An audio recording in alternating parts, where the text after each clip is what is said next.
चलिए बच्चों, कैसे हैं सब लोग?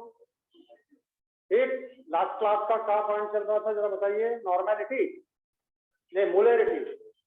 मोलरिटी थी ना, तो मोलरिटी आपकी कंप्लीट कर दी थी मैंने। और उसी तरह नॉर्मेलिटी को भी सोचना है। जिस तरह आपने मोलरिटी सोचा उसी तरह आपको नॉर्मेलिटी को भी सोचना है। सोचने का तरीका दोनों का सेम, फार्मूला में जरा सा अंतर, एक एन फैक्टर का। और बस स्टार्ट। चलिए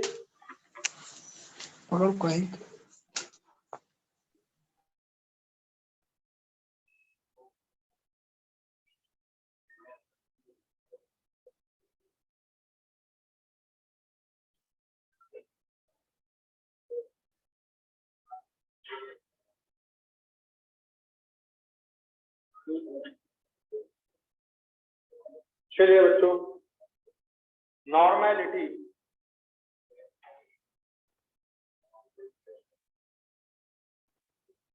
नॉर्मलता जिसका सिंबल है एन। नॉर्मलता जिसका सिंबल क्या है? एन है।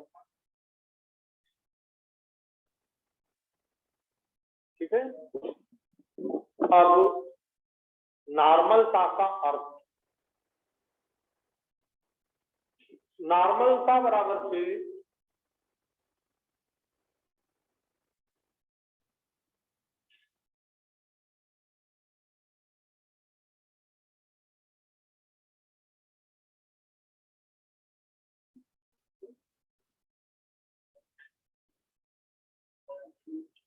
विलेय पदार्थ के तुल्यांकों की संख्या, विलेय पदार्थ के तुल्यांकों की संख्या बटे विलयन का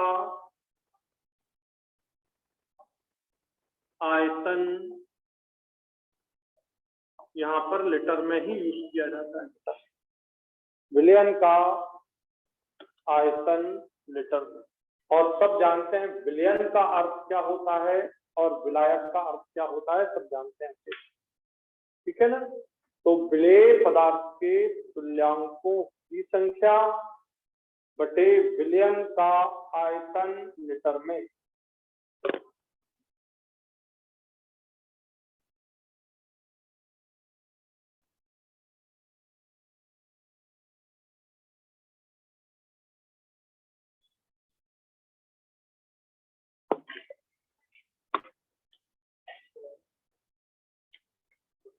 बटे विलयन का आयतन लीटर में। चलो अब इसको कैसे लिखोगे?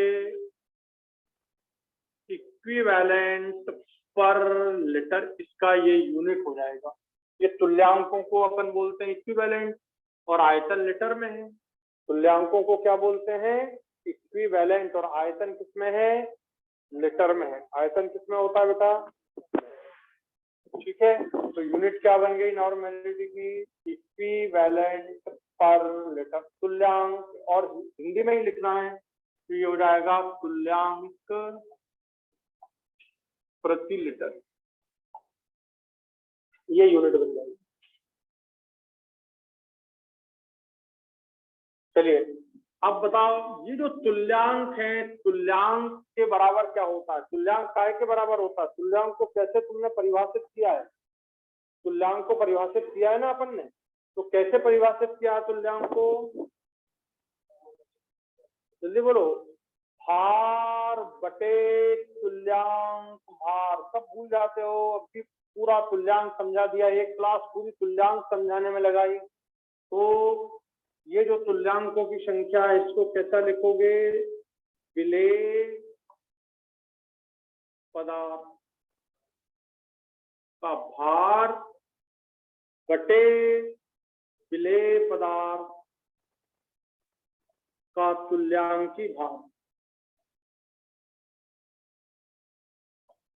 तुल्यांकी भार बटे विलयन का आयतन लीटर में। बटे पूरा लिख लेना एक बार, विलयन का आयतन, और वो किस में लेना है? लीटर में। ये पूरा। और इसका कैसे लिखने का तरीका अपनाओगे? इसको नॉर्मेलिटी बराबर से वेट, विलेय पदार्थ।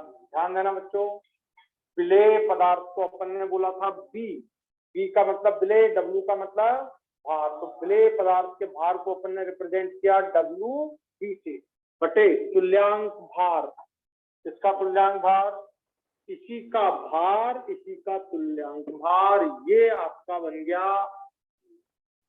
Into volume of solution in litre. ये बच्चों ये जो रखा है ये ब्रैकेट में, ये आपका तैयार हो गया ये, ठीक है। तो इस तरह अपन डब्ल्यू बी अपान ई और volume of solution in litre माने बिलियन का आयतन किसमें लेना है, लीटर में, ये ले लिया आपने बिलियन का आयतन लीटर। समझ आ गया?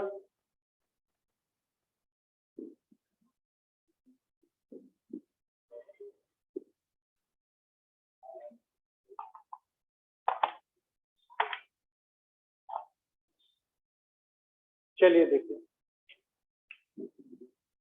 तो ये दो फार्मूले हमारे लिए हैं बहुत इंपॉर्टेंट। सबसे पहला इस पर विचार करते हैं, इस पहले वाले फार्मूले।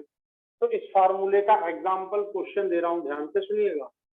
यदि आपको दिया जाए एक तुल्यांक विलेय पदार्थ,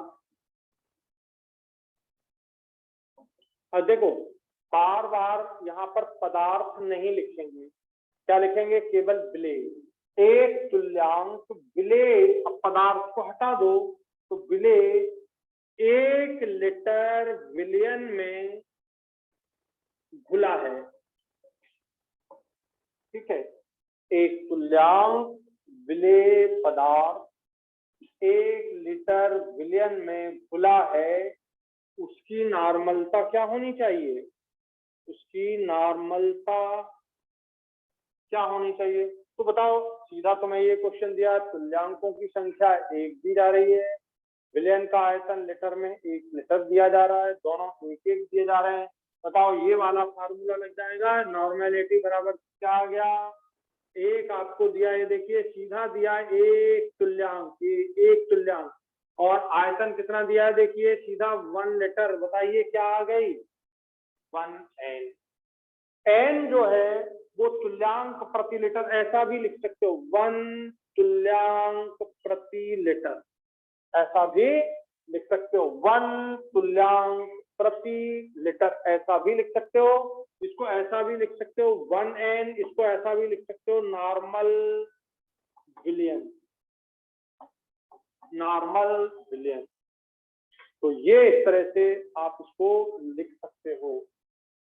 तो नॉर्मलिटी एक तुल्यांक 1 लीटर में बच्चों, एक तुल्यांक 1 लीटर में, एक तुल्यांक प्रति लीटर आया, एक तुल्यांक प्रति लीटर को 1n भी लिख सकते हो, और n का मतलब केवल नॉर्मल विलियन।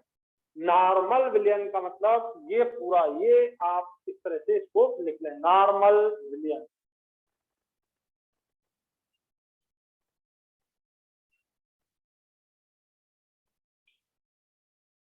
आया समझ में? नॉर्मल विलियन। अब कोई क्वेश्चन पूछे आपसे नॉर्मल विलियन का क्या अर्थ है, तो आंसर क्या हो गया, 1n। नॉर्मल विलियन का क्या अर्थ है, आंसर हो गया 1n। नॉर्मल विलियन का क्या अर्थ है, आंसर हो गया 1 तुल्यांक प्रति लीटर, और उसकी नॉर्मलता 1। कितनी नॉर्मलता, ऐसा लिखा इसका मतलब नॉर्मलता 1, ऐसा लिखा मतलब नॉर्मलता 1। अब किसी भी डिजाइन में आप इसे लिख सकते हैं। आ गया ना समझ में? पहला डिजाइन समझ आ गया सबको?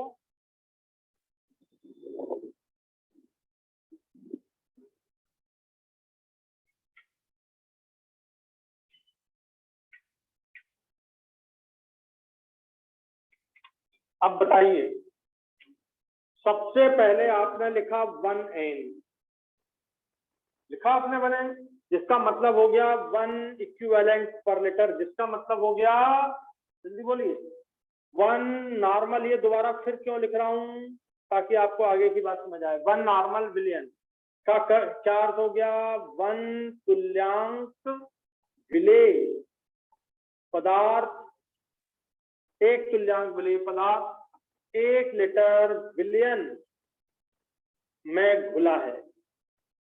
हम विलायक नहीं बोलेंगे, 1 लीटर विलायक में घुला है ऐसा नहीं बोलेंगे। बोले सर विलायक में तो घुला, हाँ घुला तो विलायक में है, पर विलेय और विलायक दोनों मिलकर के वो बन गया विलयन। तो बोला ऐसा जाएगा, एक तुल्यांक पदार्थ जो विलेय पदार्थ है वह 1 लीटर विलयन में घुला है, ना कि 1 लीटर विलायक। समझ आ गया? क्योंकि आप यहाँ पर आयतन किसका ले रहे हो, देखो विलयन का आयतन लीटर में। एक एक वर्ड क्लियर होना चाहिए, गलती नहीं होंगी। अब बताओ अगर मैं 2n ले लूंगा तो इसका मतलब क्या हो गया, बोलो 2, और यहाँ पे वैसे ही लिख देंगे ये 2 नॉर्मल, जिसे आप बोलेंगे semi normal, sorry by normal, क्या बोलेंगे बाई नॉर्मल विलयन। अब बात समझ आ गई, यानी 2 तुल्यांक 1 लीटर में गुलाब, ऐसे बस ऐसे बना देंगे, लिखना नहीं है। बात समझ आ गई? अगर मैं यहाँ पर n/2 कर दूं, n/2 का मतलब तो क्या हो गया बताओ, n/2 मतलब 0.5n, और 0.5n का मतलब 0.5 तुल्यांक प्रति लीटर। आप लिख सकते हो कि नहीं? इसका मतलब हुआ 0.5 तुल्यांक प्रति लीटर, जिसका मतलब हुआ सेमी नॉर्मल विलयन। ये सेमी नॉर्मल है। अब आप पूरा फटाफट लिखते जाओ, सेमी नॉर्मल, ठीक है। वो n/2 दें, इसका मतलब अपने आप हो गया सेमी नॉर्मल। n/2 दें, इसका मतलब हो गया सेमी नॉर्मल।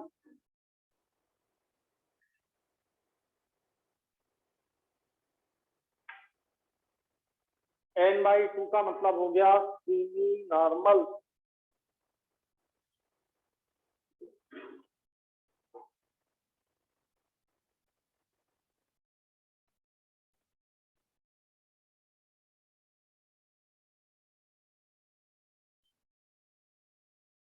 तो n/2 का मतलब हो गया सेमी नॉर्मल, 2n का मतलब हो गया डाई नॉर्मल, बाई नॉर्मल दोनों यूज करते हैं, यहाँ पे बाई नॉर्मल यूज करते हैं।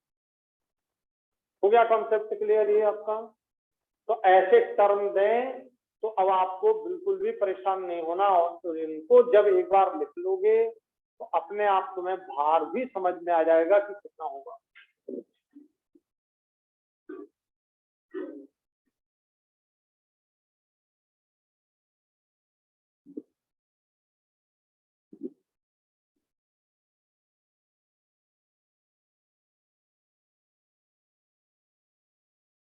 अब बताओ हो गया पूरा ये?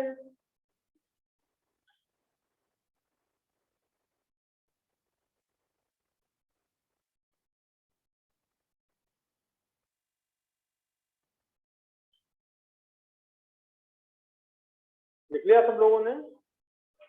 अब देखो बच्चों, अगर मैं इसको चेंज करता हूं, सपोज मैंने यहां ले लिया 5 इक्विवेलेंट पर लीटर, तो इसको 5 इक्विवेलेंट को मैं क्या लूंगा 5n।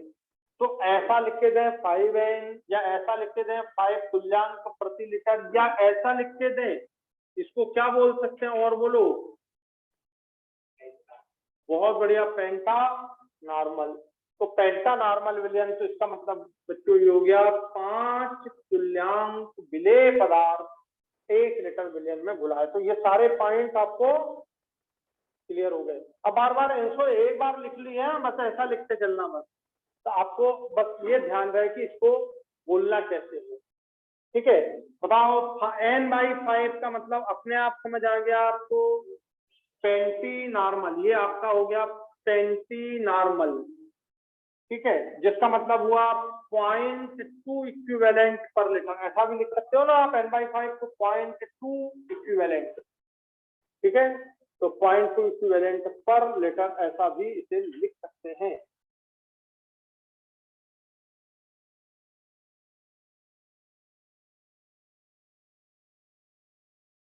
ठीक है,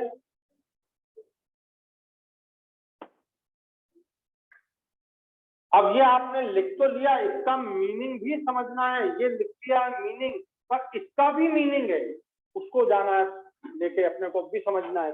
हटा दें इसको। अगर आपको यहाँ पर 10n दे दिया गया होता, 10n मतलब इसका हो गया 10 इक्विवेलेंट पर लीटर, और 10 इक्विवेलेंट पर लीटर का मतलब हो गया 10 तुल्यांक। यहाँ पर कितने तुल्यांक ले लोगे? 10 तुल्यांक प्रति लीटर। तो 10n दे दिया तो 10 तुल्यांक प्रति लीटर हो गया। अच्छा 1/10 n/10 लिख देते, तो यदि मैं यहाँ पर n/10 लिख देता तो ये होता 0.1 इक्विवेलेंट पर लीटर। भाई n/10 का मतलब क्या होता है? n/10 का मतलब 1/10, समझ गया ना? n/10 मीन्स 1/10 और 1/10 मीन्स 0.1। तो ये लिख दिया मैंने 0.1 इक्विवेलेंट पर लीटर। इसको आप ऐसा भी तो लिख सकते हो 0.1n, तो 0.1n लिखिए या n/10 लिखिए, दोनों का एक ही मतलब है। और अब आपका ये हो जाएगा देशी नॉर्मल विलयन। ये हो गया बच्चों देशी नॉर्मल। देशी नॉर्मल क्या हो गया? देशी नॉर्मल। तो देशी नॉर्मल और डेका नॉर्मल। तो ऊपर वाला है आपका, ऊपर वाला डेका कर लेना, पेंटा नहीं है अभी, डेका है ना। अब तो इतना तो समझ गए होंगे। तो नीचे वाला देशी नॉर्मल, ऊपर वाला डेका नॉर्मल। तो 10n n/10, 10n n/10 हो गया क्लियर? तो अब आपको ये नॉर्मेलिटी की ये टर्म क्लियर हो गई।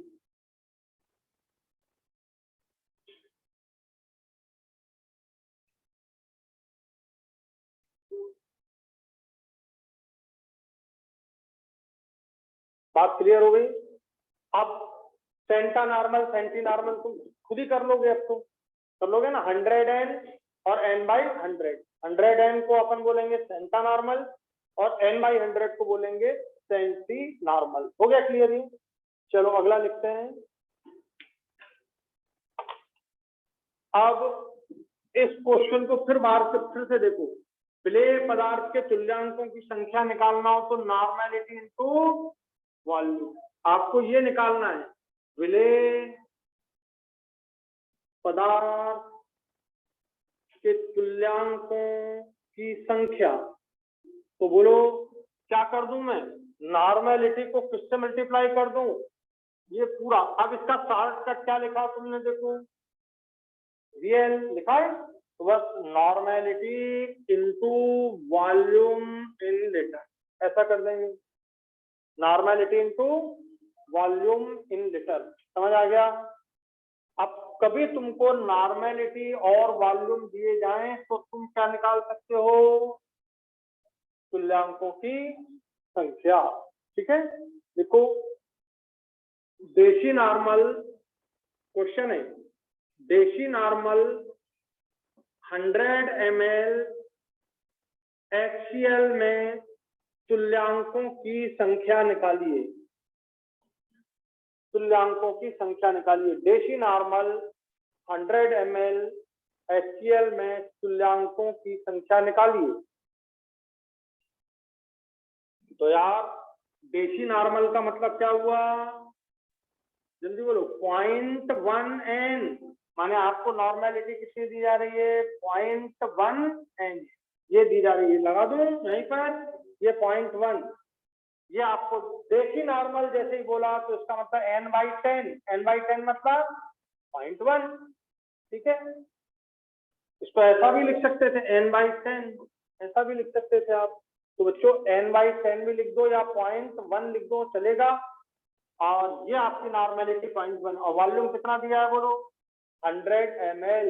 100 ml को लीटर में बदलना है, ये मत भूल जाना। तो आपने लीटर में बदल दिया, कितना आ गया बोलो?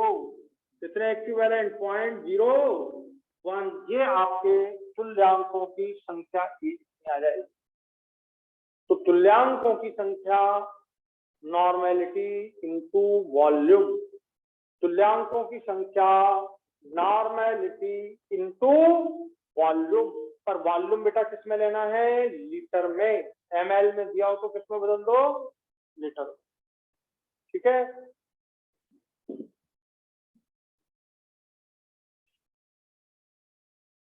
अच्छा अगर मान लो मैं इसमें तुमसे पूछता तुम अगर मान लो 100 को लीटर में नहीं बदलते तो ये वैल्यू आपकी क्या आती, यहाँ देखो ये आपने नहीं बदला तो ये क्या है बच्चों, ml। अब बताओ ये जो आएगा मिली तुल्यांकों की संख्या आ जाएगी। यहाँ पर अब आप क्या लिखोगे, यहाँ पर यदि मिलीलीटर लेते हो तो तुल्यांक भी किसमें होंगे, मिली में। तो मिली तुल्यांकों की संख्या ये आ गया 10 मिली इक्विवेलेंट, ऐसा बोल देते हैं 10 मिली इक्विवेलेंट। क्या बोलेंगे, 10 हिंदी में 10 मिली तुल्यांक, मिली तुल्यांकों की संख्या 10 हो जाएगी। तो यदि आपने ml यूज किया तो फिर वो हो जाएगा मिली तुल्यांकों की संख्या। क्या हो जाएगा वो, मिली तुल्यांकों की संख्या। आ गई बात समझ में। तो लिखते जाना सब, सारी टर्म लिखते जाना, छोड़ना कुछ नहीं।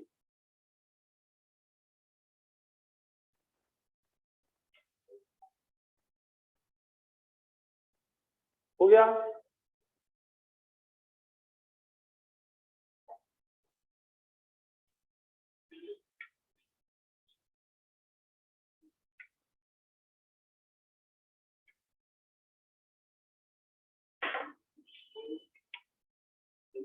चलिए देखिए,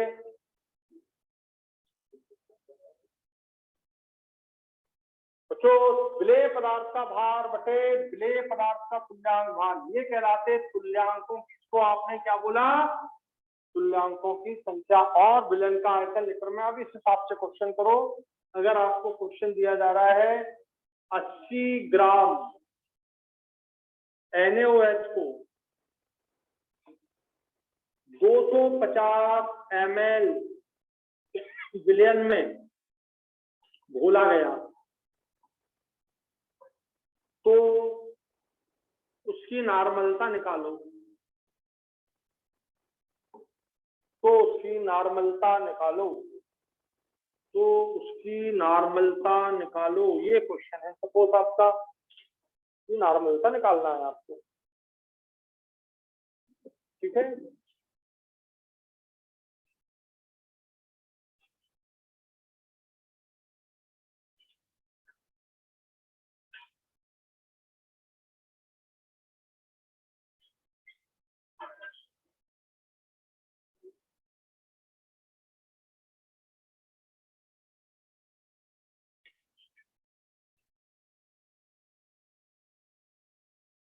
तो बच्चों आपके सामने जब क्वेश्चन ग्राम में दिया जाए तो ये देखो विलेय पदार्थ का भार, और ये किसमें होना चाहिए, ग्राम में। वहां लिख लेना विलेय पदार्थ का भार ग्राम में। तो अपना ये फार्मूला अपन लगाएंगे, नॉर्मेलिटी बराबर से विलेय पदार्थ का भार कितना है, 80 ग्राम। पहला हो गया आपका 80 ग्राम डिवाइडेड बाई विलेय कौन सा बच्चों, NaOH। और NaOH का तुल्यांक भार कितना होता है, दूसरी क्लास निकालिए NaOH का तुल्यांक भार, तीसरी क्लास, ठीक है। तुल्यांक भार NaOH का 40 और n फैक्टर 1, ठीक है। तो NaOH का n फैक्टर कितना दिख रहा है, OH 1।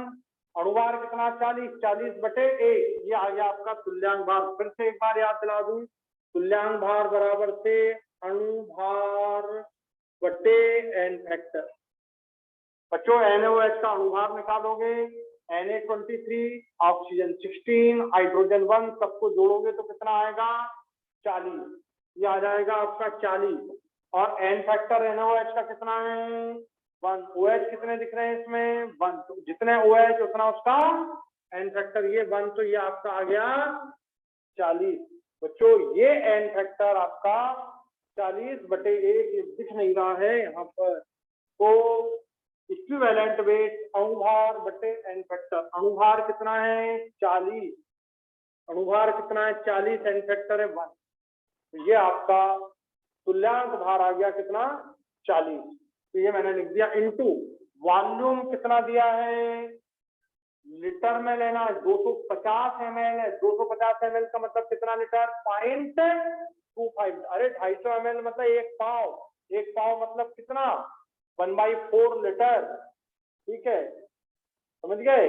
तो 250 ml को लीटर में बदला तो ये आ गया 0.25 लीटर। अब इसे आप सॉल्व कर लो, ठीक है, तो कितना आ गया,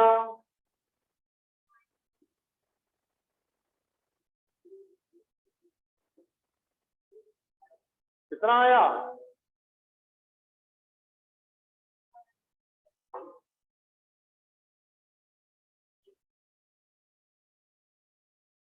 इसको ऐसा भी कर सकते थे, ये 250 ml लिया, इसको डिवाइड किया 1000 से, 1000 ऊपर चला गया, ये ऊपर चला गया, ठीक है, तो ये 25 चौके 100, 4 और ये 40 दूनी 80, 4 दूनी 8, 8 n आ गया, ये आंसर आ गया आपका 8 n।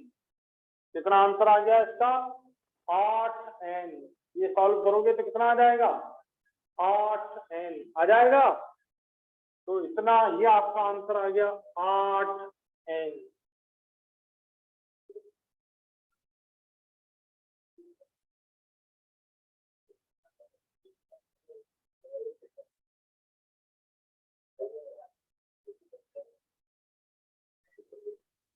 लिख लिया बच्चों। तो जब ग्राम दिया जाए तो ग्राम और फिर तुल्यांक भार लो, और विलयन का आयतन किसमें लेना, लीटर में। ये 250 ml को 1000 से डिवाइड किया तो लीटर में बदल गया, या 0.25 डायरेक्ट भी लिख सकते हो, और आंसर आ गया आपका 0.8 n।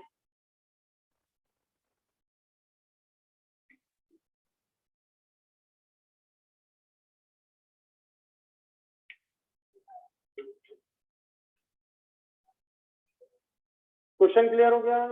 अगर क्वेश्चन दिया जाए,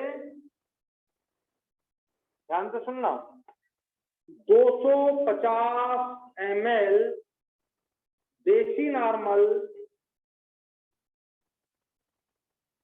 H2SO4 विलयन बनाने के लिए H2SO4 का कितना द्रव्यमान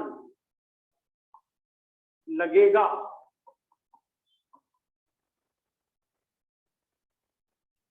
250 ml देशी नॉर्मल H2SO4 विलयन बनाने के लिए H2SO4 का कितना द्रव्यमान लगेगा। तो क्या पूछा गया है, ये क्या पूछा गया है, ये विलेय पदार्थ कौन है, H2SO4 है। इस समय आपका विलेय पदार्थ कौन है, H2SO4। ये देखो H2SO4 विलेय पदार्थ है, ये आपसे पूछा गया विलेय का द्रव्यमान।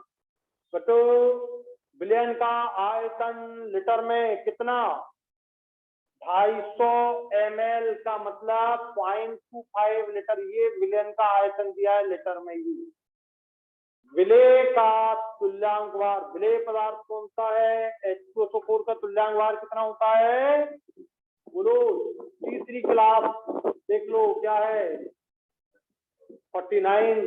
इतनी देर नहीं लगती। H2SO4 का अणुभार 98, H2SO4 का अणुभार होता है 98, और एन फैक्टर H2SO4 का कितना है, 2। यह आ गया आपका तुल्यांक भार 49। इतना टाइम थोड़ी लगता है, तो याद रहना चाहिए तुम लोग को कि H2SO4 का अणुभार 98, एन फैक्टर 2 कितना दिख रहा है, एन फैक्टर H2SO4 का, ठीक है, 2, और आपका 49 इसका तुल्यांक भार है। ये लगा दीजिए वाला फार्मूला। आपको शॉर्टकट फार्मूला देखिए, ये नॉर्मेलिटी कितनी दी है, देशी नॉर्मल, ये नॉर्मेलिटी हो गई, देशी नॉर्मल 0.1 नॉर्मेलिटी हो गई, ठीक है, ऊपर लिख देता हूं यहाँ पर, नॉर्मेलिटी हो गई 0.1। आपको निकालना है इसका विलेय पदार्थ का भार माने WB, आपको निकालना है WB। तुल्यांक भार 98/2 49, 98/2 49 ये आ गया, और आयतन लीटर में ये 250 ml का मतलब कितना लीटर, 0.25 लीटर। सॉल्व कर लो, ये आ जाएगा आपका वेट ऑफ सॉल्यूट माने 0.1 इंटू 49 इंटू 0.25 मल्टीप्लाई कर दो तो आपको मिल जाएगा विलेय पदार्थ H2SO4 का भार। कितना भार मिल गया? ग्राम में। कितना भार होता है? हमेशा ग्राम में भार।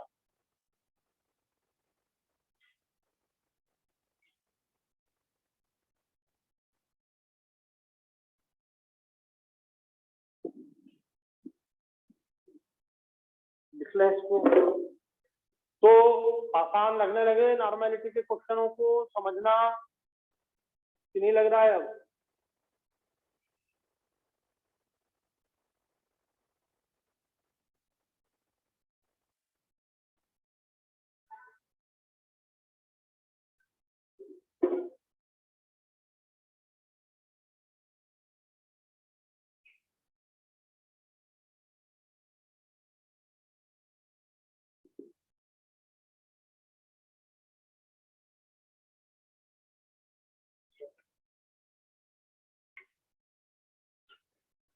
चलिए देखिए अगला क्वेश्चन।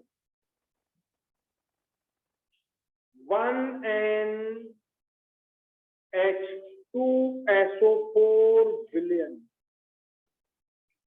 जैसे सुनना, जब यहाँ पर ये 1N दिया जाए, यहाँ पर नॉर्मेलिटी दी जाए 1N, तो बिलियन लिखने की जरूरत नहीं है। जैसे मैंने बोला चलो स्टार्ट करें, तो अपने आप तुम्हारी केमिस्ट्री की कॉपी खुल गई। बोलने की ये जरूरत नहीं है कि हाँ यार केमिस्ट्री की कॉपी निकालो, ऐसा कभी नहीं बोला मैंने केमिस्ट्री की कॉपी खोलो। ठीक है, चलो आज केमिस्ट्री पढ़े, ऐसा बोला क्या? नहीं बोला। अंडरस्टूड है। तो बच्चों जब 1N लिखा जाए, 1NH2SO4, इसका मतलब उसमें बिलियन अपने आप लिख दिया गया है। लिखे या ना लिखे इसलिए मैंने इसे ब्रैकेट में डाल दिया, तो मैं कंफ्यूजन होता हूं। कहा 1NH2SO4 और 1NH2SO4 बिलियन, तो बच्चों अपने आप बात एक ही है। ठीक है, चलिए स्टार्ट। तो क्या स्टार्ट? केमिस्ट्री। अंडरस्टूड हो गया। तो 1NH2SO4 बिलियन इसे लिखने की जरूरत, और कोई लिख दे तो गलत भी नहीं है। मैं बोल दूं चलो केमिस्ट्री स्टार्ट करते हैं, तो क्या गलत है? सही है। पर थोड़ा सा हंस दोगे। प्रधानमंत्री नरेंद्र मोदी बोले आके भोपाल में, मैं नरेंद्र मोदी बोल रहा हूँ, तो अपन थोड़ा हंस देंगे कि हाँ भाई तू ही बोल रहा है। ठीक है कि नहीं? तो 1NH2SO4 बिलियन, तो ये अंडरस्टूड हो गया। ठीक है, तो 1NH2SO4 में, बिलियन में H2SO4 की मात्रा निकालो। अब सोचो कई बार, अब 1NH2SO4 में H2SO4 की मात्रा निकालो। मात्रा मतलब, मात्रा मतलब बड़ा छोटा की मात्रा नहीं, द्रव्यमान। नहीं तो बोले सर कौन सी मात्रा लगाना है, ई की ऊ की? ठीक है, मजाक कर रहा हूं। तो मात्रा मतलब द्रव्यमान निकालना, भार निकालना। भार, द्रव्यमान और ग्राम सब एक ही बात है। तो अब इसे तुम सॉल्व करके बताओ, ये निकालना है तुम्हें।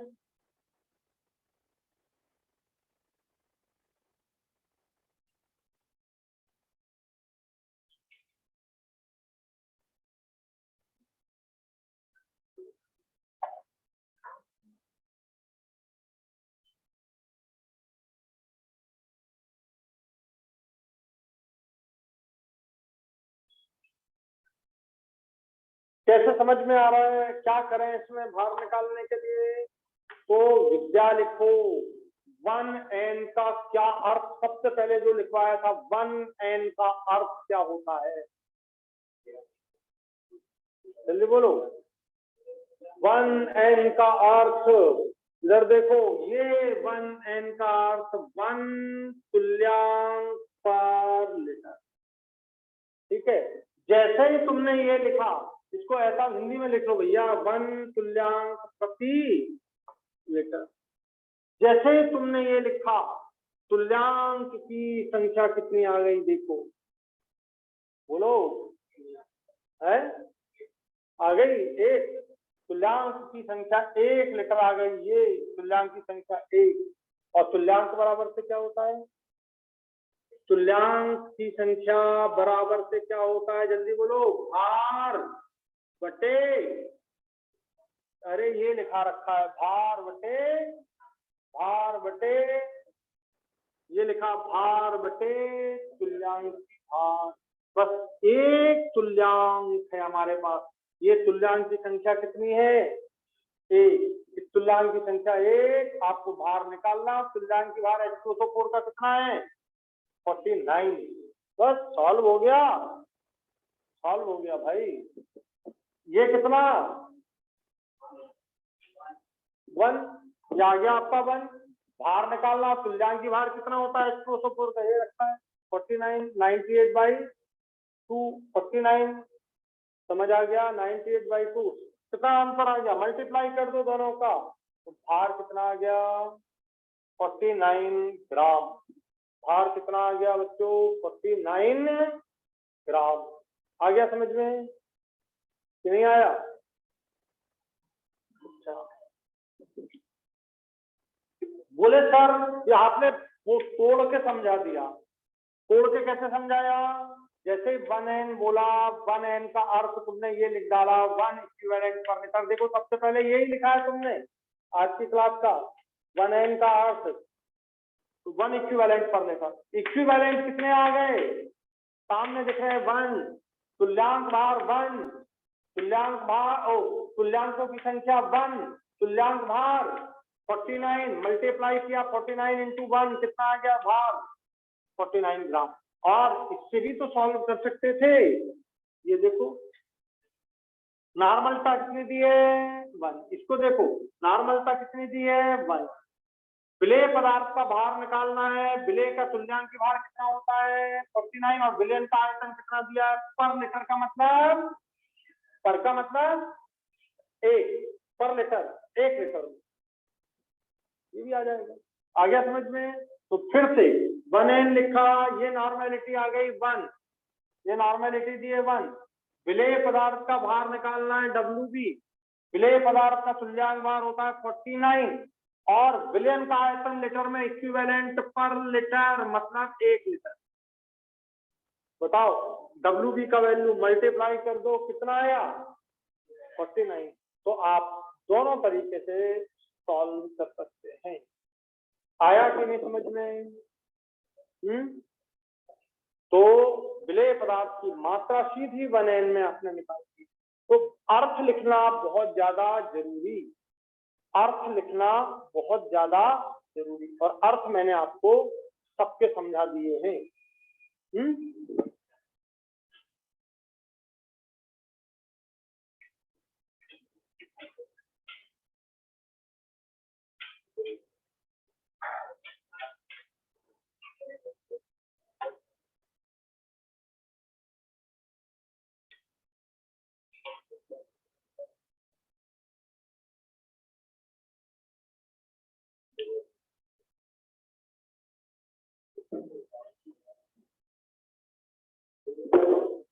तो बताइए नॉर्मेलिटी, नॉर्मेलिटी की ये बातें समझ आ गई। अब सब तरह के क्वेश्चन आपको समझा दिए नॉर्मेलिटी में।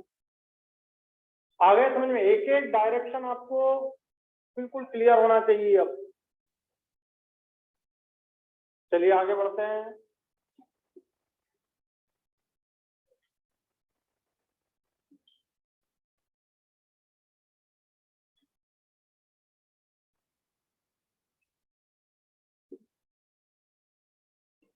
देखो अब आपने ये लिया एक बीकर, ध्यान से सुनिए, अगली बात समझा रहा हूं। देखो मैं तो यहाँ पे पॉइंट नहीं डाल पाता हूँ, भूल जाता हूँ। आप लोग पॉइंट बता दो तो कम से कम स्टार लगा के अगली बात, मतलब अब अगला पॉइंट आ गया। क्वेश्चन हो तो क्यों लिख दिया, अगला पॉइंट हो तो स्टार बना दिया। ठीक है, तो बच्चों ये तुमने ले लिया एक तुल्यांक, एक इक्विवेलेंट किसी भी चीज का। एक इक्विवेलेंट NaOH ले लिया, एक इक्विवेलेंट NaCl ले लिया, एक इक्विवेलेंट H2SO4, कोई भी चीज का एक तुल्यांक विलेय।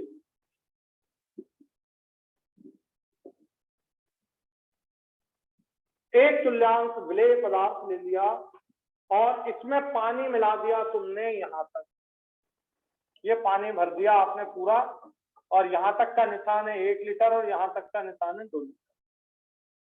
अब बताओ तुल्यांक कितने दिख रहे हैं? एक।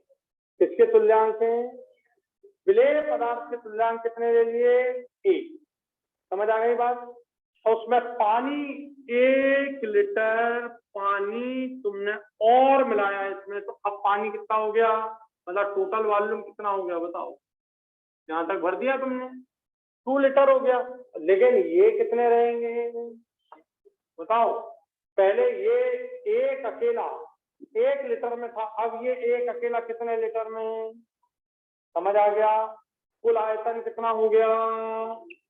यहाँ का आयतन 2 लीटर, यहाँ का आयतन 1 लीटर।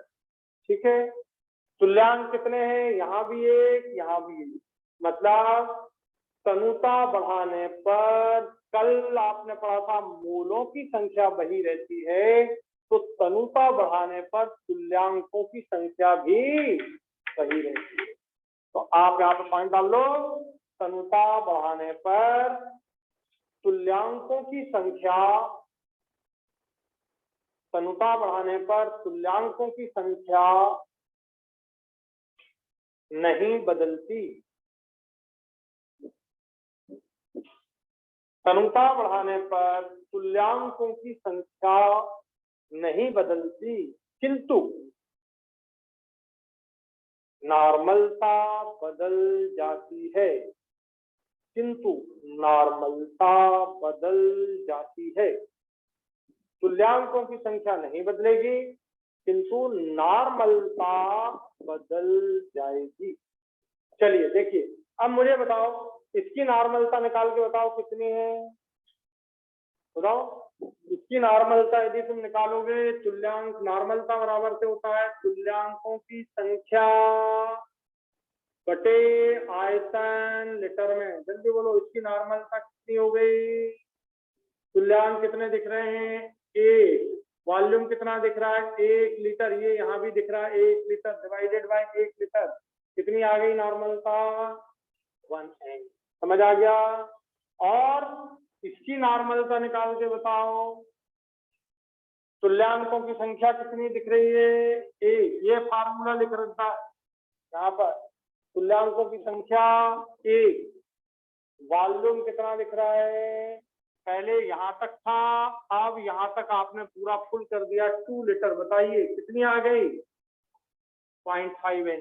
बोलो, तुल्यांक तो यहाँ भी 1 है और यहाँ भी 1 है, तुल्यांक तो यहाँ भी 1 है और यहाँ भी 1 है, वो तो बराबर है, ये दिख ही रहा है, किंतु आयतन कितना हो गया? 2 लीटर। तो नॉर्मलता 0.5 हो गई, जबकि यहाँ नॉर्मलता आ गया समझ में?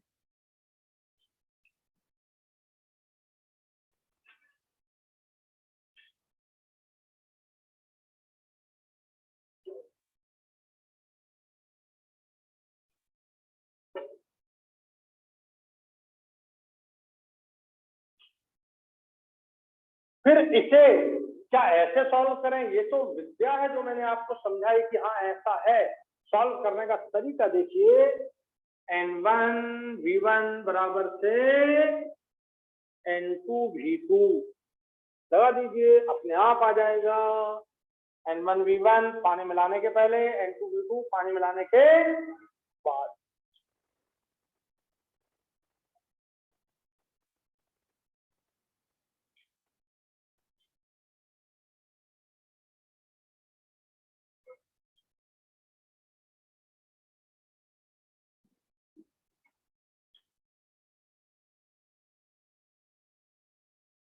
आ गया समझ में सबको?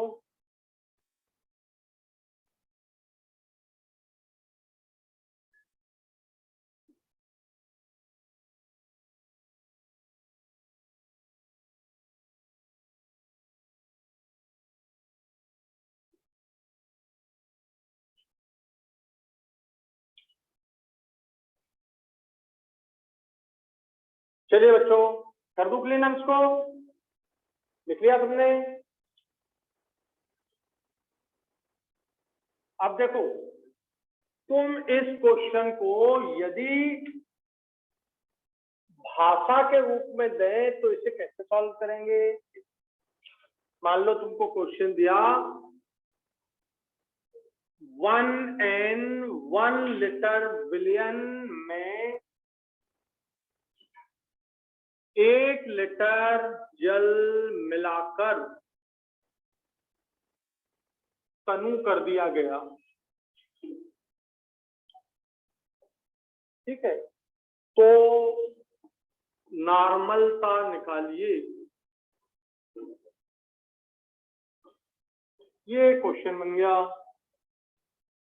बताओ, जल मिलाने के पहले नॉर्मलता कितनी दी है? 1। आयतन कितना दिया है? 1। ये दोनों 1 लीटर दिया है, ये दिया है। जल मिलाकर कितना और जल मिला रहे हैं? 1 लीटर और। तो अब आयतन कितना हो गया? पहले 1 था, बाद में 1 और मिला दिया, आयतन कितना हो गया? और नॉर्मलता निकालनी है। बताइए, आ गया समझ में बन भाई? ये वही क्वेश्चन है जिसको मैंने आपको भाषा के रूप में रिप्रेजेंट कर दिया। ठीक है,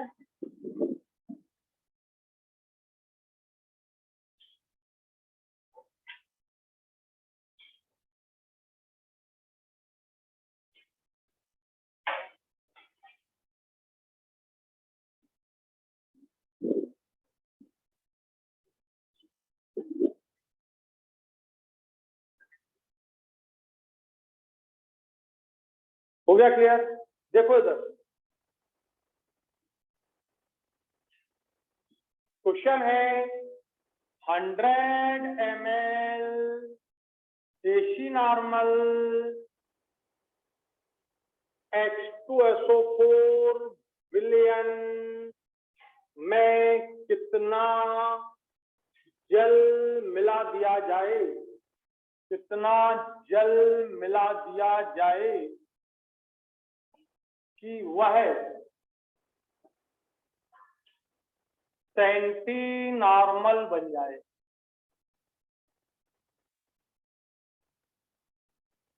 लीजिए, सॉल्व कीजिए। अब आपको देशी नॉर्मल का कितना दिया है? 100 ml।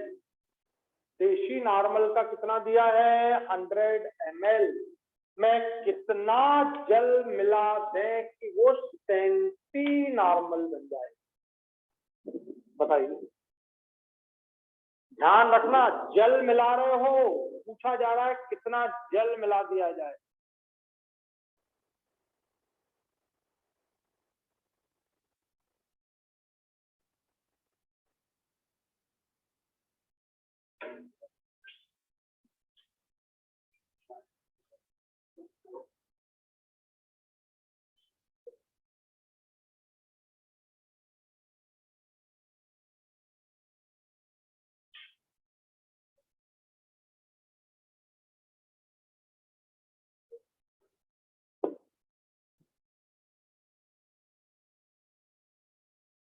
क्या लगाया जाए? N1V1 equal to N2V2। इधर देखो, यहाँ भी आयतन है और यहाँ भी आयतन है, दोनों जगह आयतन है, तो दोनों जगह का आयतन समान उसमें ले लो, चाहे लीटर में लेना हो लीटर में ले लो, ml में लेना हो ml में ले लो, तो कोई फर्क नहीं पड़ेगा, वो तो कैंसिल हो जाएंगे। तो यहाँ पर आपको देशी नॉर्मल दिया है, मतलब ये हो गया आपका 1/10। देशी नॉर्मल नॉर्मलिटी हो गई 1/10। आयतन कितना है? 100 ml। ये ले लिया मैंने 100 ml बराबर से। अब बताओ इधर क्या? N2 कितना हो गया? सेंटी नॉर्मल, मतलब 1/100। और ये आयतन निकालो V2, ये आयतन निकाल लो। ये V2 कुल आयतन है, ये V2 कुल आयतन है, तो V2 निकाल लो पहले। कितना आया V2? जल्दी बोलो, V2 कितना आया?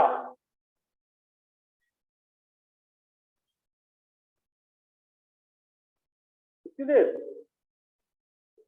अरे ये ऊपर गया तो 100 इंटू 100, ये नीचे गया, ये गया, 100 इंटू 10 कितना हो गया?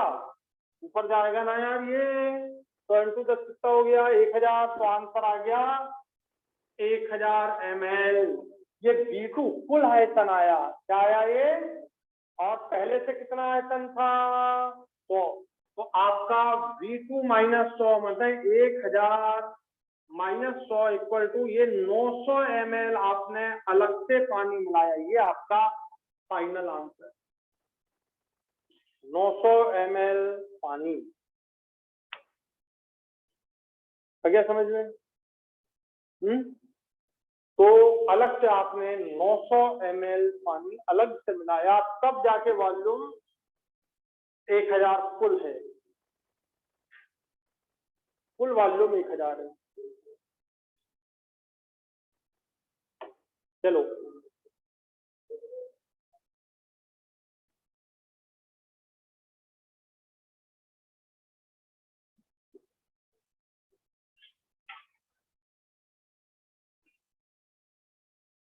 समझ आ गया आपको?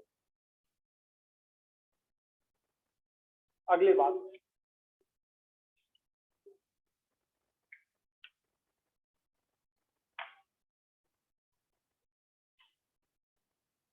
आपने एक कंटेनर में ले लिया H2SO, दूसरे कंटेनर में ले लिया आपने HCl, तीसरे कंटेनर में ले लिया आपने पानी, आप लें या ना लें, और सबको मिक्स कर रहे हो। मैं लिख रहा हूं,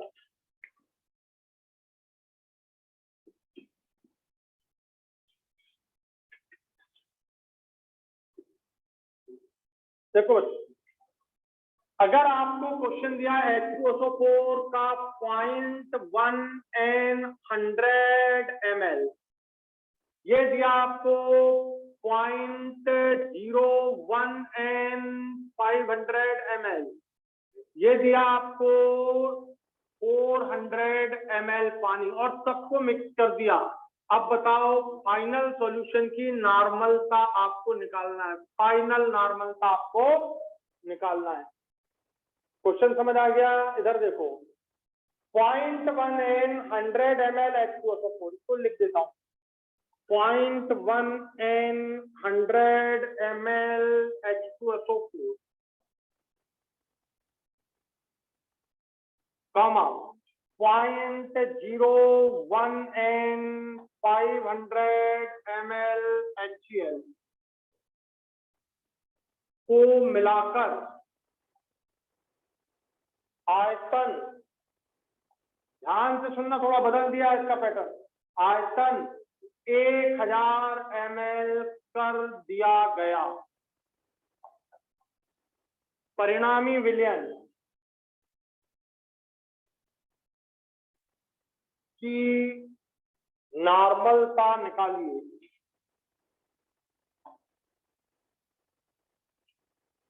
ये क्वेश्चन तो अंडरस्टूड हो गया कि 400 ml पानी मिलाया गया होगा। तो दो तरह से क्वेश्चन आ सकते हैं, 400 ml अलग से पानी भी दे दे और अलग ऐसा लिख दे। बात क्लियर हो गई? ये 100, ये 500, 600, ये 400, 1000 ml, तो दो तरह का पैटर्न हो गया, या तो 400 ml पानी बोल दो या आयतन 1000 ml कर दिया गया। ठीक है, तो दोनों बातों का एक ही मतलब होता है, और आपका परिणामी विलयन की नॉर्मलता आपको निकालना है। तो कैसे सॉल्व करेंगे? इधर देखो, लिखना बंद करो। ये क्या है? अम्ल। ये क्या है? अम्ल। एक दूसरे को खाएंगे? नहीं खाएंगे। अम्ल होता, क्षार होता तो खा जाते एक दूसरे को। ठीक है, क्या कर रहे हैं? ये भी अम्ल है, ये भी अम्ल है, तो परिणामी विलयन भी कैसा रहा? अम्ल। नॉर्मलता निकालना है बच्चों। अम्ल में अम्ल मिलाओगे तो अम्ल रहेगा, क्षार में क्षार मिलाओगे तो क्षार रहेगा। अम्ल में क्षार मिलाओगे तो कुछ भी हो सकता है, जो ज्यादा होगा उसका पावर ज्यादा रहेगा। चलिए देखिए, तरीका हो गया बच्चों, N1 V1 plus N2 V2 equal to final normality, final volume. इसका फाइनल वॉल्यूम बोलो कितना? ये 100, ये 500 और ये 400, कितना हो गया? 1000। या तो इस डिजाइन से क्वेश्चन दें या सीधा क्या लिखते हैं, बोलो 1000 ml, मतलब 1 लीटर कर दिया गया।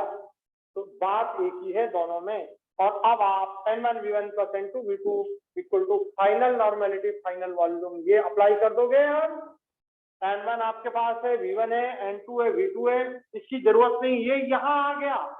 नहीं तो बोले सर इसका क्या करें, ये क्या कर रहा है, केवल आयतन बढ़ा रहा है। ये क्या कर रहा है, केवल आयतन 600 से 1000 करने का है। इसका यहाँ पर ऐसा कुछ नहीं लिखेंगे, इसका केवल आयतन लिख देंगे, 1000 हो गया और सॉल्व कर।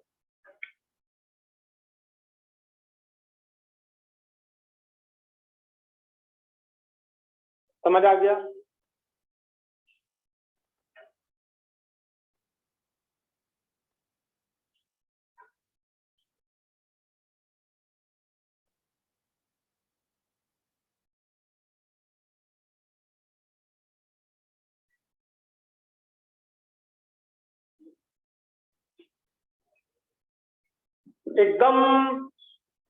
एकदम बात समझ आ गई आपको? तो N1V1 प्लस N2। अच्छा अगर मान लो मैं इसकी जगह तीसरा अम्ल ले लेता तो क्या करते, N1V1 plus N2V2 plus N3V3 ये कर देते।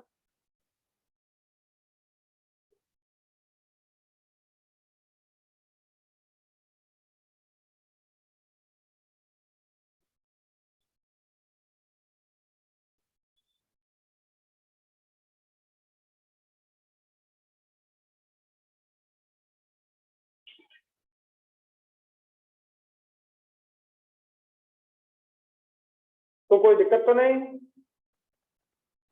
सॉल्व हो गया।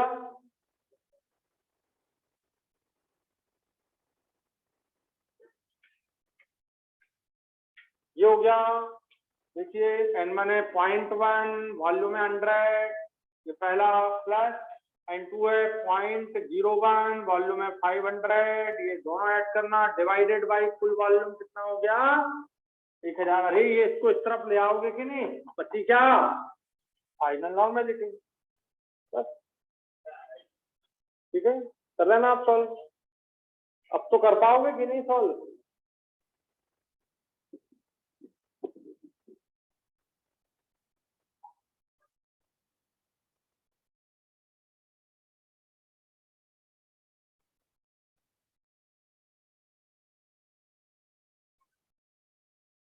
चलो आगे बढ़े। अब बच्चों एक बात और समझना, अगर मैं यहाँ पे H2SO4 ना देके यहाँ पर NaOH दे देता, ये भी है KOH दे देता, तो भी डरने की जरूरत नहीं थी, यही लगता। पर यहाँ देख लेना, ये भी क्षार है, ये भी क्षार है, और बनने वाला भी फिर क्या होगा, तो क्षार में क्षार मिलाओगे तो क्या रहेगा, क्षार, और पानी मिलाओगे तो भी क्षार रहेगा। तुम चाय में कितना भी पानी मिला दो, चाय ही कहलाएगी। ठीक है, भले ही वो इतनी पतली हो जाए, ठीक, लेकिन कहलाएगी क्या, चाय। ठीक है, तो इसी तरह सॉल्व होगा। अब एक बात ध्यान से सुनना, एक और, अगर मान लो, अब ध्यान से सुनने वाली बात, अगर मान लो यहाँ पर नॉर्मेलिटी नहीं दी जाती, मोलेरिटी दी जाती, तो क्या करते, पहले मोलेरिटी को किस में बदल देते, नॉर्मेलिटी में, फिर क्वेश्चन सॉल्व करते। यहाँ देख लो, ये मोलेरिटी दिए और यहाँ क्या दिए, यहाँ क्या दिए, यहाँ क्या दिए, तो ये आपका N1V1 plus N2V2 equal to final normality final volume तभी लगेगा जब इस मोलैरिटी को, ये जो मोलैरिटी दी है, इसको इस विद्या से normality equal to N factor into molarity. तो बेटा इसमें आप क्या करना, ये मोलैरिटी है, N फैक्टर रखना, नॉर्मेलिटी में बदलना, फिर यहाँ। समझ आ गया, समझ आ गया? तो नॉर्मेलिटी, मोलरिटी दी जाए तो N फैक्टर से गुणा करके उसे बदल देना नॉर्मेलिटी में, फिर यहाँ पर रखना, तब क्वेश्चन सॉल्व होगा। भूलना नहीं, क्या करना है, फिर से बच्चों मोलरिटी दी जाए और यहाँ नॉर्मेलिटी, तो दिक्कत हो जाएगी, तो नॉर्मेलिटी में बदलना जरूरी। यहाँ तो N फैक्टर 1 है, देखो इधर, यहाँ तो N फैक्टर क्या है, 1, तो आपने नहीं भी बदला और गलती से रखा गया तो भी आंसर सही आ जाएगा। लेकिन यदि मान लो मैं CaOH ट्वाइस दे देता, ये CaOH ट्वाइस, तो एन फैक्टर कितना होता आप बताओ? एन फैक्टर 2 होता, और एन फैक्टर 2 होता तो मोलैरिटी दिए 0.1, एन फैक्टर 2 तो 0.1 इंटू 2 0.2 हो जाती वो नॉर्मेलिटी। तो बच्चों मोलैरिटी दी जाए तो उसे एन फैक्टर से गुणा करके किस में बदल देना? नॉर्मेलिटी में। एन फैक्टर तीसरी क्लास में पूरे समझा दिए हैं। पहली क्लास में परमाणु भाग, अणु भाग, ANU, दूसरी क्लास में मोल, तीसरी क्लास में तुल्यांक और तुल्यांक की भाग। तो गलती नहीं करना, सब लोग देख लेना, यूट्यूब पे सारी डली हुई है, उनको देख लो, दोबारा देख लो टाइम मिले तो, और उससे सॉल्व करना सीख लो। तो क्या, फिर से एक बार बोल रहा हूं, यदि मोलरता दी जाए तो उसे नॉर्मलता में बदलना और फिर N1V1 plus N2V2 plus N3V3 लगा। ठीक है, आ गया समझ में?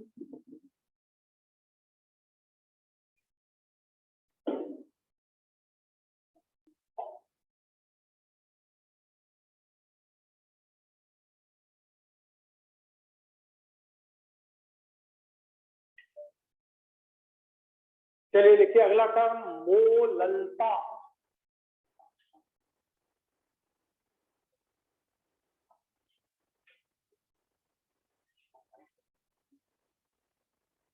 Small m।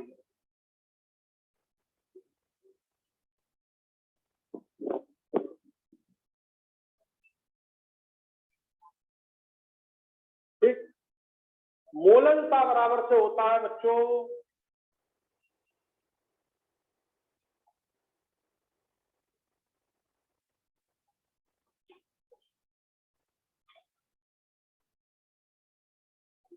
विलेय के मोलों की संख्या बटे, अब यहाँ पर विलयन का आयतन नहीं लेना है, यहाँ पर विलायक का आयतन नहीं लेना है, विलायक का द्रव्यमान लेना है।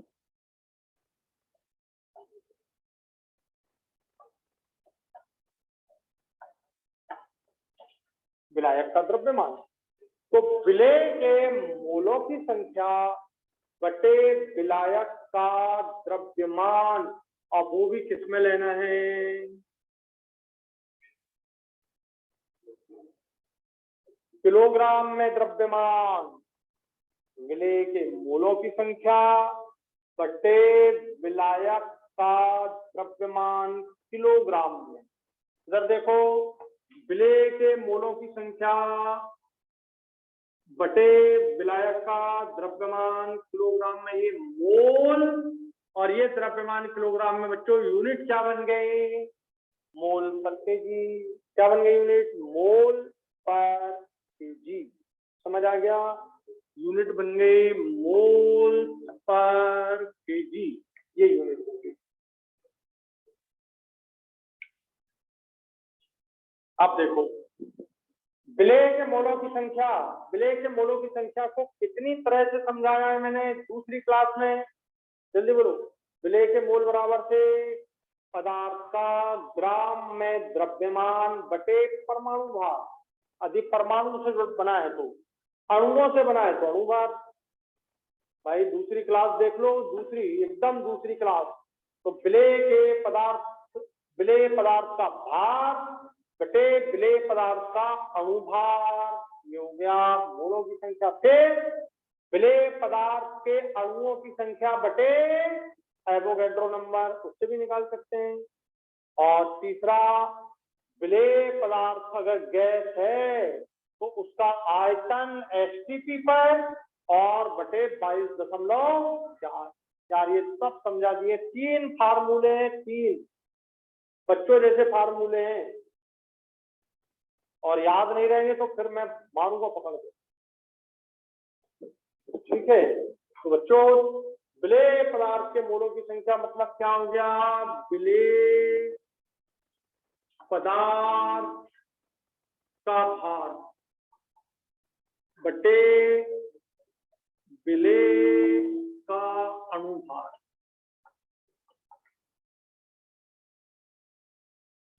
और बटे विलायक का द्रव्यमान किलोग्राम में। बस वही जब 9th से 10th में बच्चा आता है, 10th से 11th में आता है, 10th से 11th वाले बच्चे को आप बोल नहीं सकते कुछ, उसे इतना भी नहीं बोल सकते कि तेरे नंबर कम आए इस बार टेस्ट में, वो गुस्सा हो जाता है, नंबर कम आए कल से कोचिंग बंद, ठीक है।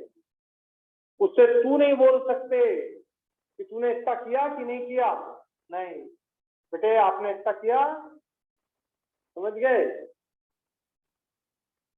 बहुत खतरनाक होता है, बिल्कुल शेर रहता है। 10th 11th और 12th जब पढ़ता है, 12th में आके वो ओबीडियंट हो जाता है, ठीक है, काफी ओबीडियंट हो जाता है। 10th तक नहीं, 11th में ओबीडियंट नहीं रहता, 12th में हो जाता है सही। फिर उसे आप बोलो, इतना तो बोल सकते हैं उसको कि अब तू नहीं करके आया तो अगली बार पिटा लो, जी सर। और ड्रॉपर में तो खुद ही बोलते हैं बच्चे कि सर नहीं आए तो मार लेना, बस सिलेक्शन करा देता, वो पिटाई आप डंडा मार लो, कुछ भी कर दो सिलेक्शन। और 2 ड्राफ्ट हो जाए तो बाप आता है सर, माँ और बाप दोनों, सर ये आपके हाथ में है, आप खूब ठोको इसको, बस सिलेक्शन करा। ये 4 स्टेप होती। 10th से 11th वाले को तो आप तू भी नहीं बोल सकते, अगर आपने तू बोल दिया तो वो तुरंत उसका बाप आ जाएगा लड़ने के लिए, मेरे बच्चे से तू बोला, मैंने आज तक नहीं बोला उसको तू। इतना स्टेप बाय स्टेप देखो कितना चेंज आता है, हमने तो देखे है ना, समझ गए। और 2 ड्राफ्ट के बाद तो खुद ही वही आते हैं पिताजी माता जी दोनों मिलके बोले सर ये आपके हवाले, अब इसको आप मारो ठोको पीटो जो करना वो करो, बस हमें सिलेक्शन दे दो। There is difference. तो जो 10th के बाद से एकदम लग जाता है, वो समझ जाए 10th के बाद से कि नहीं मुझे मतलब मेरे पास अब 2 साल है, और जो सर लोग बोल रहे हैं उनकी बात सुन लो और सही तरीके से चले तो सबसे ज्यादा बेस्ट रिजल्ट आते हैं 12th में। 12th के अंदर जो रिजल्ट आता है ना, उसकी कोई तुलना ही नहीं, वो कंपैरिजन ही नहीं, बेस्ट होता है वो। और बहुत कितने सारी रैंकें तो 12th की रहती है, सारे ज्यादा से ज्यादा सिलेक्शन 12th के होते हैं। बहुत 12th वाले क्योंकि वो 10th से पास होके आते हैं, बस समझ भर जाए बात को, हम बहुत कोशिश करते हैं उनको समझाने की, पर 10th से आया हुआ तो एकदम बिल्कुल मतलब समझ लो कि वो तो आग रहता है बिल्कुल। तुम लोग भी 10th में थे तो क्या सोचते थे, सोचो, कोई नहीं लगता लाइन में आजा, है कि नहीं। तो जैसे जैसे उम्र बढ़ते जाती है, समझ बढ़ते जाती है, चलो समझ आ गया ये। अब बताओ विलेय का पदार्थ किसमें लिया, विलेय पदार्थ का भार ग्राम में, और यहाँ पर विलेय का अनुभार, ये वही चीज है आपकी क्या, मोलों की संख्या, बस अंतर कहाँ आ रहा है, बोलो। विलायक का द्रव्यमान किलोग्राम में लेना है। तो सबसे पहली चीज क्वेश्चन हो गया, यदि NaOH के 1 मोल 500 ग्राम, यहां ध्यान देना ग्राम लिखा है, देखिए किलोग्राम यहाँ पे क्या दिया, ग्राम विलायक, जल विलायक या जल भी ले सकते हो, कई बार विलायक नहीं लिखते जल लिख देते हैं, जल में उपस्थित है, तो NaOH की मोललता क्या होगी, मोललता निकालो।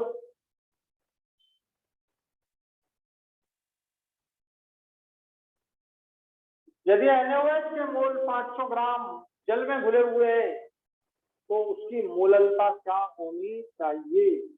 अब बताओ मोल कितना दिया हुआ है, और विलायक का द्रव्यमान कितना दिया है, 0.5, आधा किलो।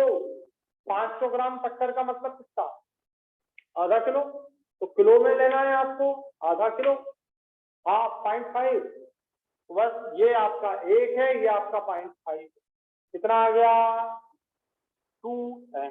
आ गया आंसर समझ में? तो मोलैरिटी इक्वल टू आपका 1 मोल दिया है, और ये 0.5, ये 1 मोल है, ये 0.5 किलोग्राम है, ये आपका आ गया 2m।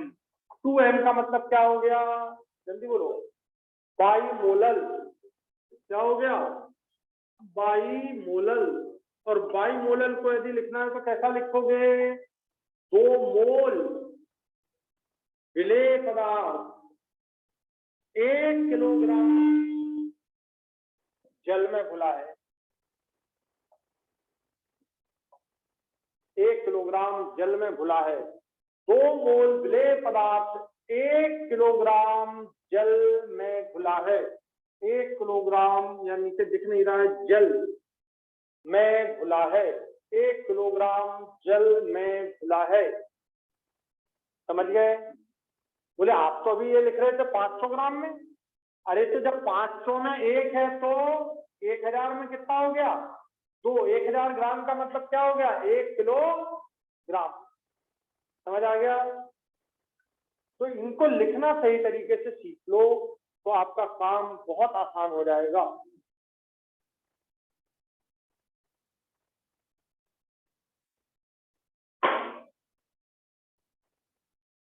अब बताओ, अब तुम 1m का अर्थ लिख सकते हो कि नहीं?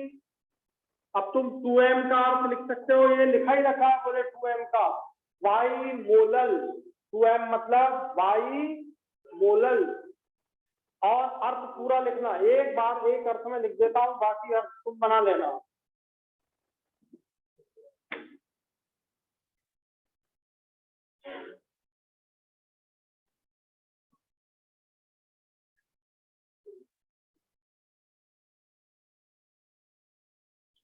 वन एम का मतलब मोलल बिलियन। इसका अर्थ हुआ 1 मोल विलेय पदार्थ 1 किलोग्राम द्रव्यमान विलायक में। 1 किलोग्राम, अब द्रव्यमान लिखने की जरूरत नहीं, सीधा लिख देते हैं विलायक में घुला है। घुला है, उपस्थित है का मतलब घुला है, उपस्थित है का मतलब घुला है। तो 1 मोलल। अब 2m लिखना, m/2 लिखना, 5m लिखना, m/5 लिखना, 10m लिखना, m/10 लिखना। अब तो तुम सारे लिख सकते हो ना इनको इस डिजाइन से, लिख सकते हो कि नहीं आप सारे? तो बस इनको ऐसा लिख लेना है। आज की क्लास मोललता की भी समझ में आ गई होगी बिल्कुल। सिर्फ एक डिफरेंस है, विलायक का द्रव्यमान लेना है और वहां पर आप मोलरता और नॉर्मलता में लेते हो विलयन का आयतन। ऐसे टर्म को अच्छे से समझना, क्योंकि कल अपन जब परिवर्तन करेंगे तो परिवर्तन में आपको ये अच्छे से सब आने चाहिए। ठीक है, चलिए आज की क्लास बस मोललता आपकी हो गई क्लियर सब। जरा सी भी परेशानी नहीं, सिर्फ इतनी सी परेशानी है, ग्राम विलायक का द्रव्यमान लेना है तुमको, आयतन नहीं लेना, द्रव्यमान लेना, और वो भी ग्राम में दिया जाए तो किलोग्राम में बदल देना, किलोग्राम में यूज करते हैं। ठीक है, आ गया समझ में आज का?